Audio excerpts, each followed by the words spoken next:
Climate change is aggravating the challenges that water and wastewater utilities face around the world. Many regions now experience more floods, more droughts, and a lower quality of water resources. Utilities have to deal with higher costs, and their operations face higher disruptions.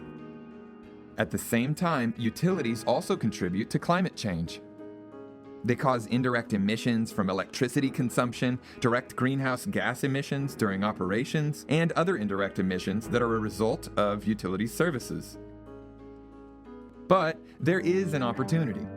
WaCCliM, the Water and Wastewater Companies for Climate Mitigation Initiative, supports utilities on the path towards climate neutrality while engaging governments and the international water and climate community. Water and wastewater utilities can reduce their energy consumption by increasing pump efficiency and producing energy from water and used water. We can reduce the carbon footprint by reusing treated wastewater and recycling nutrients. At the same time, we adapt to climate change by making better use of our resources, like reducing water losses and reusing water. Water and wastewater utilities become more sustainable and play a leading role in climate mitigation while adapting to climate change. Since 2014, the Water and Wastewater Companies for Climate Mitigation, WaCCliM project has worked with SAPAF and Citrata with the objective of reducing greenhouse gas emissions in their operations while improving service levels.